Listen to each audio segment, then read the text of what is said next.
Saudi அரேபியாவுக்கும் பாகிஸ்தானுக்கும் நடுவுல ஒரு பாதுகாப்பு ஒப்பந்தம் வந்திருக்கே, இது இந்தியாவுக்கு சில கவலைகளை கொடுத்திருக்கிற மாதிரி தெரியுது. ஆமா, அது ஒரு முக்கியமான நகர்வு. சவுதி அரேபியாவுக்கும் பாகிஸ்தானுக்கும் இடையே ஒரு மூலோபுராய பரஸ்பர பாதுகாப்பு ஒப்பந்தம் ஸ்ட்ராட்டஜிக் மியூச்சுவல் டிஃபென்ஸ் அக்ரிமெண்ட் கையெழுத்தாயிருக்கு. இதுல ரொம்ப முக்கிய அம்சம் என்னன்னா, ரெண்டு நாடுகள்ல ஒருத்தர் மேல தாக்குதல் நடந்தா அது ரெண்டு பேர் மேலேயும் நடந்த தாக்குதலா கருதப்படுங்கிறது. இது ஏன் இப்போ முக்கியத்துவம் பெறுது? இதோட நேரம்தான் முக்கியம்.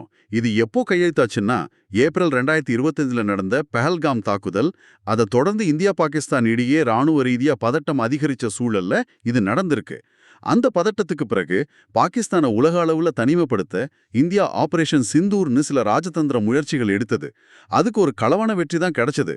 இந்த நிலைமையில இந்த சவுதி பாகிஸ்தான் ஒப்பந்தம் பாகிஸ்தானுக்கு ஒரு குறியீட்டு ரீதியான ராஜதந்திர வெற்றியா பார்க்கப்படுது. இந்தியாவோட முயற்சிகளுக்கும் ஒரு சறுக்கலாவும் கருதப்படுது. ஆனா சவுதிக்கும் பாகிஸ்தானுக்கும் எப்பவுமே ஒரு நெருக்கம் இருந்துட்டு தானே இருக்கு. இதுல இப்போ என்ன புதுசா ஒரு திருப்பம்? உண்மைதான், அவங்க உறவு நீண்ட காலமானது. சவுதி அரேபியா ரொம்ப காலமா பாகிஸ்தானோட ராணுவ பலத்தை, குறிப்பா அவங்க அணு ஆயுதத்தை ஒரு பாதுகாப்பு அரணா நம்பி இருக்கு. ஆனா 2015ல ஏமன் போர்ல சவுதி கேட்டப்போ பாகிஸ்தான் தன்னோட ராணுவத்தை அனுப்ப மறுத்தது. அப்போ உறவுல கொஞ்சம் விரிசல் வந்தது உண்மைதான். அப்போ இப்போ ஏன் மறுபடி நெருக்கம்? இப்போ நிலைமை வேற. அமெரிக்காவை முழுசா நம்ப முடியாதுங்கிற எண்ணம் வளைகுடா நாடுகள்ல, குறிப்பா சவுதியில வலுவாகுது. இஸ்ரேல் ஹமாஸ் போர் 2023, இஸ்ரேல் ஈரான் பதட்டம்னு பிராந்திய சூழலும் ரொம்ப பதட்டமா இருக்கு.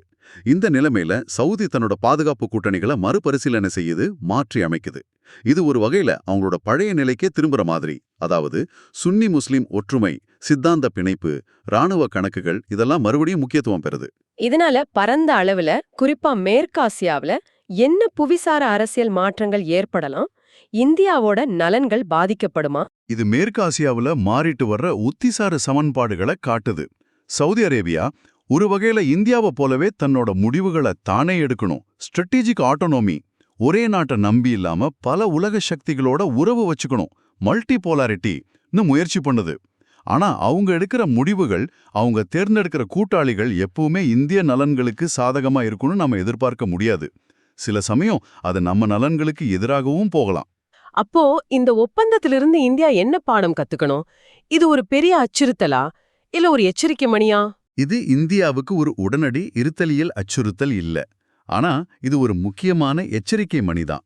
இது என்ன காட்டுதுன்னா, இந்தியா மேற்காசியாவுல எவ்வளவுதான் பொருளாதார ராஜதந்திர உறவுகளை பலப்படுத்தினாலும் பாகிஸ்தானுக்கும் அரபு நாடுகளுக்கும் இடையிலான ஆழமான சித்தாந்த மத ரீதியான பிணைப்புகளை அவ்வளவு சுலபமா உடைக்க முடியாதுங்கிற யதார்த்தத்தை இது காட்டுது. நம்ம வெளியுறவு கொள்கை பத்தியும் இது ஏதோ சொல்லுதா? ஆமா, இது இந்தியாவின் கொஞ்சம் ரிஸ்க் எடுக்க தயங்குற வெளியுறவு கொள்கையோட எல்லையையும் காட்டுது. இந்தியா இந்த தயக்கத்தை தாண்டி இந்த மாதிரி மாறிட்டே இருக்கிற உலக அரசியல்ல வர்ற ஆபத்துக்களை எதிர்கொள்ள தயாராகலைன்னா, இந்த மாதிரி குழப்பமான உலக சூழலை தங்களுக்கு சாதகமா பயன்படுத்துற போட்டியாளர்களுக்கு நாமளே இடம் கொடுத்துருவோம்.